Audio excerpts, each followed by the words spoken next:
A year back, we promised to love each other forever. I was sure I wanted to be with this kind man. But things changed after we got married. The sweet guy I knew disappeared. Now he treats me like a maid, not his wife. He always tells me to be quiet and just listen to him.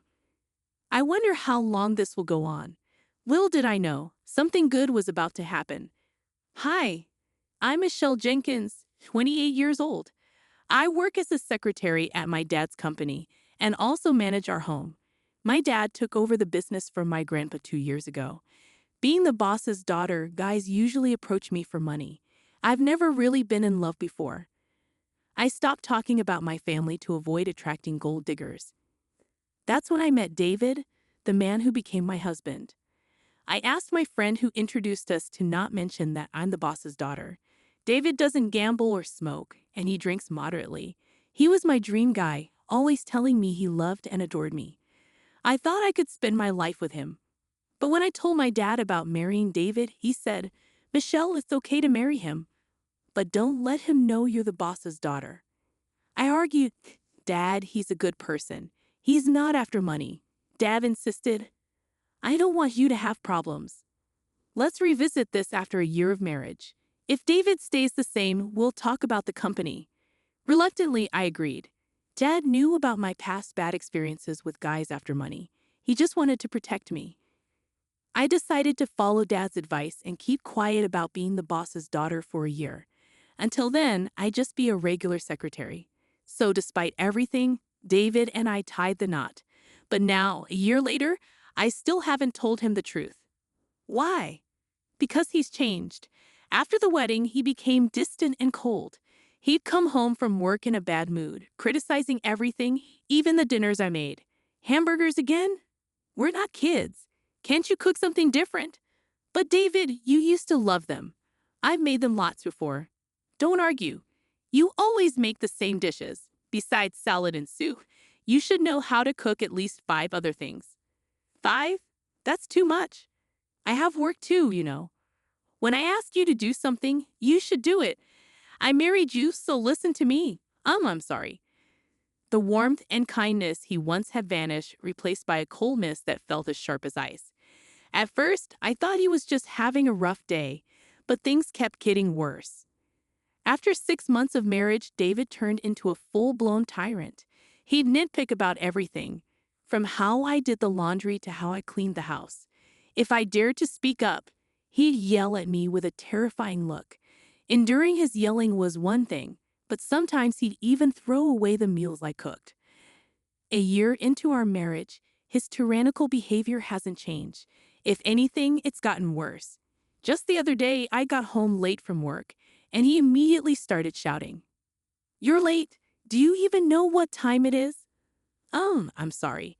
Work got busy. I'll start dinner now." "Busy? A secretary like you shouldn't have that much work. If you're late again, you're quitting your job." But that's not fair. I couldn't argue with him out of fear. Looking back, I wonder if I should have left him sooner. Despite my parents' concerns, I kept the truth hidden after getting married. I didn't want to disappoint them, so I dealt with everything silently.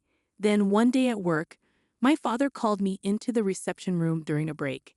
Since I often helped him as a secretary, going into the reception room wasn't unusual.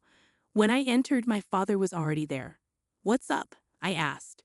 My father looked pleased and said, "It's been a year since you married David, right? Time to tell him the truth, like you promised." "Oh yeah, we agreed on that. Is something wrong? You seem uneasy." "Well, yes, but it's just, right now things are a bit." Seeing my worried face, my father smiled and patted my shoulder. "Had a spat with David? It happens, especially for newlyweds like you. Your mom and I had our share of arguments too. But look at us now, still happy together. You'll be fine, Michelle. It's not exactly a fight. Don't worry, everything will be okay. Couples argue, right?" "You're right. Anything else bothering you?" "No, I'm okay. Nothing else. But I think I'll wait for things to calm down a bit before bringing it up," I said. "Don't let it bother you too much. Every couple has their disagreements." My father reassured me, thinking it was just a small argument. I hadn't confided in my parents about David's behavior to spare them worry, so my father assumed everything was fine. You should make amends with David soon, he advised before leaving the room. Alone, I wrestled with emotions I couldn't articulate. Despite my parents' reservations, I had married David. I couldn't bear to tell my father about our worsening relationship. But I knew I couldn't avoid it forever. I'd have to address it eventually to avoid suspicion. To keep my father from worrying, I had to maintain my marriage somehow. If possible, I wanted to improve our relationship. That night, I made sure to be home on time, ready to talk to David when he returned. As I finished preparing dinner, he walked through the door. I brought up the topic right away. "David, we need to talk," I said. "I'm tired," he complained. "This is important," I insisted. "As a married couple, I want us to share our lives equally and be happy together." "Equal? You and me? That's ridiculous," he scoffed, grabbing my hair harshly. "Ouch," I cried out, but he didn't let go. "Listen to me. I did you a favor by marrying you. You should be grateful I chose you," he said, sneering at my pain. "But you said you loved me," I protested. "Don't be foolish. I only pretended to like you because you're obedient and good at housework," he spat. "Just stay quiet and obey me," he ordered, pulling my hair closer to his face. From that moment on, I realized there was no hope for equality in our relationship. I couldn't bear to worry my parents, and divorce wasn't an option. My appetite faded away with each passing day, and I found myself merely coexisting with my roommate, who happened to be my husband. Then one morning, amidst this routine, I woke up feeling utterly drained. My head throbbed, and a chill ran through my body. Checking my temperature, I found it to be a high 104 degrees Fahrenheit. Summoning all my strength, I sat up and called out to my husband. "David, I'm sorry. I don't think I can manage breakfast today." "What? Why not?" I pleaded. "I have a fever of 104. I'm in agony. Can I just stay in bed?" In response, my husband let out a frustrated sigh and snapped. "Neglecting your duties because of a fever? Get to work, you lazy thing. But please understand, I'm really unwell. Enough excuses. You're just a maid. Don't you dare disobey me. Please, just for today, I'm begging you." With a loud click of his tongue, he stormed out of the room, leaving me trembling uncontrollably. I finally realized I was being pushed to my limit. If I keep going like this, I'll truly break down. This way of life will drive me insane, both mentally and physically. I know I need to take action, but I'm too exhausted to think clearly with this fever clouding my mind. Maybe it's the stress catching up to me, but I drift back to sleep. Hours later, I'm jolted awake by my husband's furious voice. "Didn't I tell you to wake up, you idiot?" Confused, I see it's already dark outside. While my fever has dropped, I still feel weak with a lingering headache. Despite my condition, he continues his tirade. "I called you several times. What were you doing sleeping, called? I sent you a text that I'm bringing my boss home. Weren't you supposed to prepare drinks and snacks?" My husband demanded. "Wait a minute. You knew I was sick today, right? And yet you brought your boss home?" I invited him to continue drinking at home. "My promotion depends on this. Get up and get things ready now." "No, I can't. I'm still in my pajamas, and I'm not feeling well at all. Stop making excuses. Just get out here now." He yanked me by the arm and forced me to stand in the kitchen, then hurried back to his boss. "Sorry to keep you waiting. Please come on in." I could hear my husband speaking cheerily from the entrance. "Are you sure this is okay this late? I'm sure your wife wouldn't appreciate." "That's what I've been saying. I don't have a wife, just a housemaid." "I'm a housemaid. Kind of like a main wife, you could say. But please don't mind." With that, my husband ushered his boss into the living room. I stood in my pajamas, feeling embarrassed and makeup-free. "Nice to meet you. My husband talks about you often." "I apologize for my appearance," I said, bowing my head. "Ah, I'm Mr. Smith, the section chief. I'm sorry for dropping by unannounced." "Please don't worry about me. I'll prepare something right away," you replied. As I hurried back to the kitchen, hiding my face, my husband started scolding me. Hurry up and make something. You're utterly useless, he berated. I'm sorry. Just give me a moment, I pleaded. Stop talking and start working, he snapped. How much more embarrassing do you need to be, even with the section chief here? I'm sorry. I apologize, Mr. Smith. Our maid is quite incompetent, my husband explained. The section chief remained silent, his expression tense. Despite my efforts to prepare drinks and snacks, my husband continued to make cutting remarks like, "You're really useless." While my husband was in the bathroom, Section Chief Smith initiated a conversation. "Excuse me."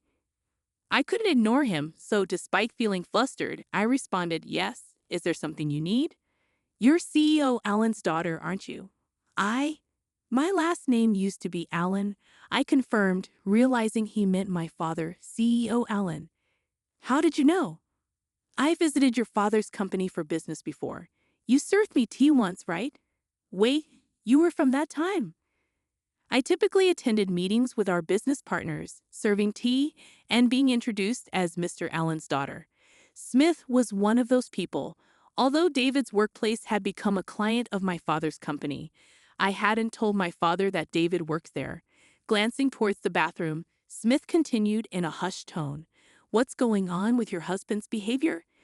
Is he always like this at home?" Yes, I admitted. "I can't believe what you've been enduring. Why haven't you told Mr. Allen?" "Well, regardless, this can't continue." "Leave it to me," Smith said, looking me straight in the eyes as he quickly packed up and left. In that moment, I felt a weight being lifted off my shoulders. It was like finding an ally in a moment of despair. When David returned from the bathroom, he was shocked to find that Smith had left. "Why didn't you stop him?" He yelled at me, but I chose to trust Smith's words and endure it. Several days later, I was called to my father's company and found both Smith and a visibly shaken David waiting. "What's going on? Why are you both here?" I asked, confused by the situation. In the tense atmosphere, my father addressed me with a serious expression. "I heard from Smith. You've been mistreated by David, haven't you?" Well, I struggled to respond.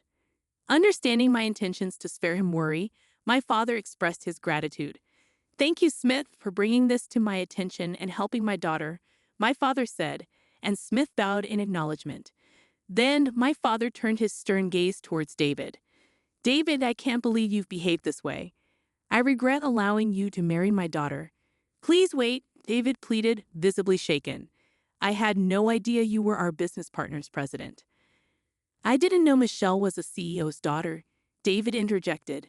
"Enough. So if you did know, you would have treated Michelle better."